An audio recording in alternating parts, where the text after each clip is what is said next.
The Team Lab is a campus core facility, primarily here to facilitate research and education by providing access to a variety of fabrication and design technologies.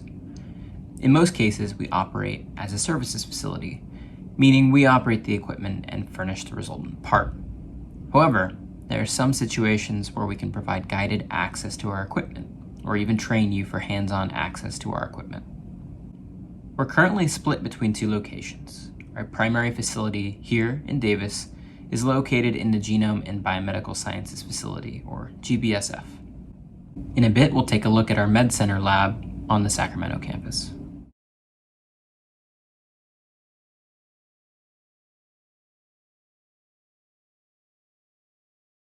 The equipment that the Team Lab is primarily known for campus-wide would be our assortment of 3D printing technologies.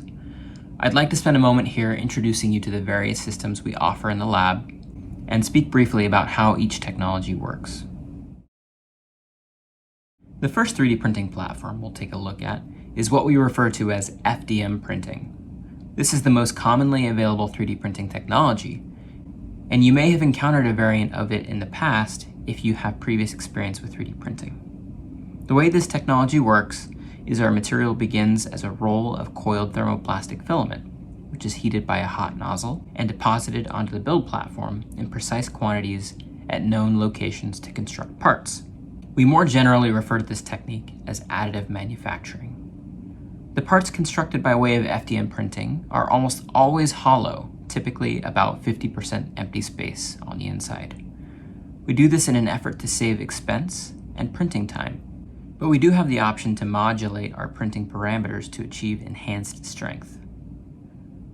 In terms of resolution, these prints reside at the lower end of the spectrum. However, these parts are generally far less expensive than our other printing technologies and have good mechanical properties to complement that price. Another technology that we offer in the lab is a derivative of standard FDM printing, known as reinforced FDM. This technology uses the same fundamental techniques as standard FDM, but has the added complexity of working with carbon fiber reinforcement to enhance the strength of our output parts. The base material is a nylon that has a chopped carbon fiber embedded within, but we also have the ability to embed continuous strands of carbon fiber at user-defined locations to achieve significant increased strength. The example parts I'm handling here illustrate the use of continuous bands of carbon fiber to increase stiffness and heat-set threaded inserts. Note how stiff this brake lever appears as I apply my body weight to it. Also note the use of the brass threaded inserts in these parts. This is a technique we commonly use to achieve more robust threaded features in our printed plastic parts.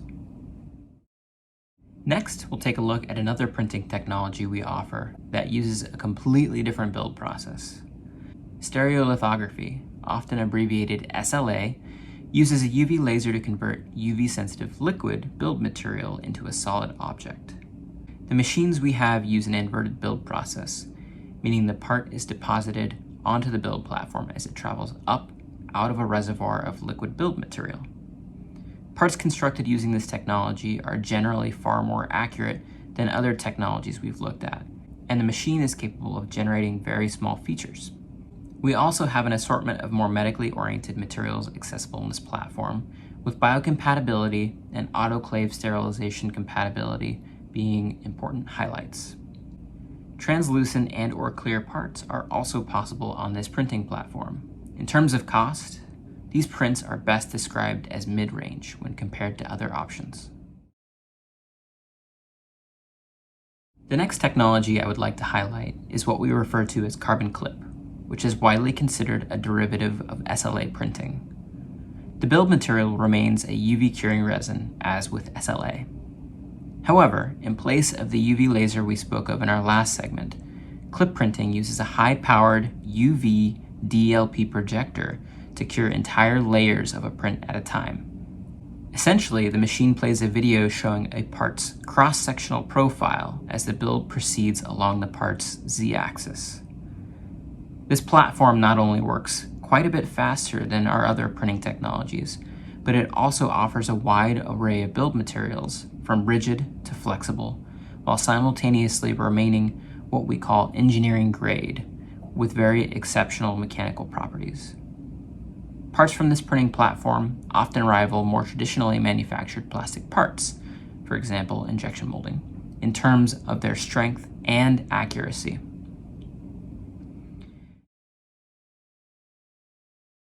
PolyJet printing is a 3D deposition process that shares many similarities to traditional 2D inkjet printing. However, instead of jetting droplets of ink onto paper, PolyJet printing deposits a UV curing liquid resin onto a build platform, which is solidified immediately following the jetting process. This process is looped in successive layers in the construction of a 3D object.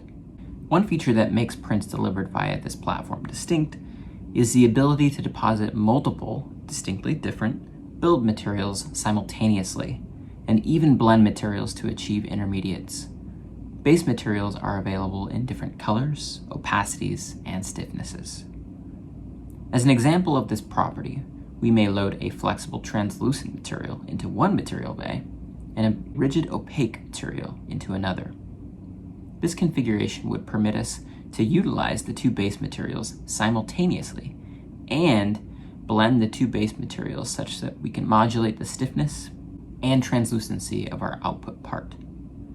Further, the presence of a dedicated removable support structure permits this printing platform to easily achieve complex shapes and even permanent assemblies directly off the printer. Note that the chain and crescent wrench example prints shown here were printed as one object, no assembly required after printing. As the layer size is typically around 22 microns, this printing technology is one of our most accurate. However, drawbacks to this printing platform are cost and materials are not particularly mechanically robust. Next, I'd like to mention our 3D scanning capabilities. We do have an assortment of handheld and desktop class 3D scanners in the lab. Our desktop scanner is the highest resolution platform we offer, with the ability to capture detail at roughly 100 microns. This system is best suited for objects that range in scale from about a cubic inch to a loaf of bread. This system uses an array of scanning line lasers and triangulated cameras to precisely measure the surface of an object. For larger objects, we offer digital light projection-based handheld 3D scanning. This is our most adaptable and rapid scanning platform and can achieve feature detail of roughly 0.5 millimeters. With this scanning platform, we have the potential to scan objects as large as an automobile or as small as a pack of playing cards. The system works by projecting a known pattern onto a target object and measuring out the precise location of points in space to generate a 3D surface. Laser cutter manufacturing is a process where cuts are made into thin sheet substrates constrained to an XY plane to make parts. Three-dimensional features are technically possible by way of engraving in some substrates, but more often would be the addition of bends and/or the addition of interlocking or affixed parts to achieve three-dimensional complexity. Our machine is a 200-watt CO2 laser that is compatible with plastics like Delrin and acrylic up to an inch thick, and sheet steels up to around 0.08 inches thick. Please see our website for a full list of compatible materials and the corresponding maximum thicknesses.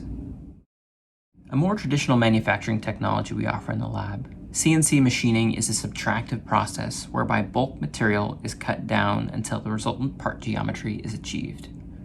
Our CNC mill is our most advanced and capable platform with 3 axes of computer-controlled travel. We also have access to the software necessary to program complex shapes and can perform this as a service.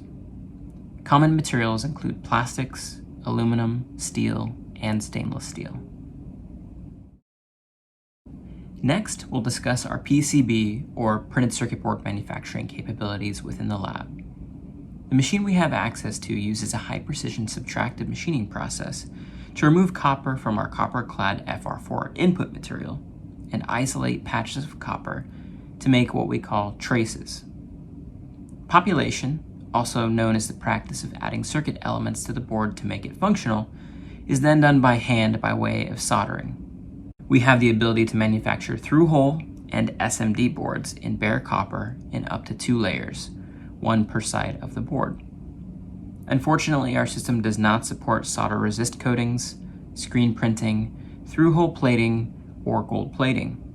It's essentially only intended for rapid turnaround of basic prototype boards. Vacuum forming, also known as thermal forming, is a process by which we can form a thin, often transparent, sheet of plastic to a single-sided mold to generate a thin-walled but durable plastic part.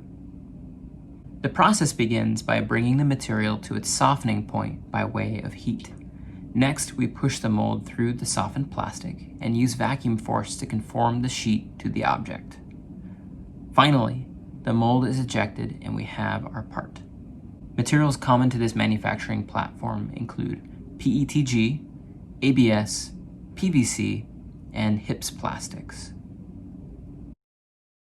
The Team Lab also offers professional design services including CAD or computer-aided design. This is important as CAD models are often a prerequisite step for nearly all activities that occur within the lab. We also specialize in medical model segmentation, editing, and printing data derived from CT DICOM data. Note that we use software that meets FDA requirements. Our Sacramento-based facility is one that is focused on medical modeling and augmented reality applications in surgical pre-planning. Nearly all of our current on-site manufacturing capacity is devoted to 3D printing technologies. Specifically, the lab maintains an array of SLA 3D printers, desktop 3D printers, and a commercial-grade FDM 3D printer. The primary purpose of the facility is to facilitate surgical pre-planning operations at the medical center by way of furnishing medical models derived from patient data. Models aid in planning out complex and/or exotic surgeries through preparation and practice, or can serve as an education tool between patient and clinician. A greater understanding of the issues at hand can be achieved using a physical model, especially when contrasted with two-dimensional X-ray or CT cross-sectional views that can appear unfamiliar to an average patient.